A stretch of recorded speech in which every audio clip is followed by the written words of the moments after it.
బ్రహ్మగారు నవ్వే అన్నాడు, నీలో కోరిక లేదనే సంగతి నాకు తెలియదా? కోరికలేవీ లేకుండా నిష్కామంగా తపస్సు చేస్తున్నావనే సంగతి నాకు తెలియదా? నీలో శక్తి లేదని అంటున్నావు, నీలో ఏం శక్తి ఉంది అని నాకు తెలియదా? నీలో క్షమాశక్తి పరిపూర్ణంగా ఉంది, సహన శక్తి ఉంది నీకు. ఆ సహన శక్తి ఎంత ఉందంటే అనంతంగా ఉంది. నీకు పోయిన శక్తి భౌతికమైనటువంటి శక్తి, భౌతికంగా శరీరానికి ఉండేటువంటి శక్తి పోయినట్టు కనిపిస్తోంది.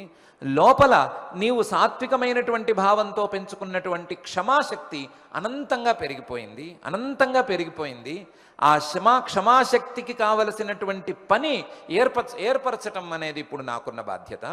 అందువలన నీకు తపస్సు చేసుకోవాలని ఉంటే చేసుకో, కానీ నీ క్షమాశక్తిని వాడుకుంటూ, నీ క్షమాశక్తిని లోకోపయోగానికి వాడుకుంటూ నీ పడగ మీద ఈ భూమిని నిలబెట్టి ఉంచు.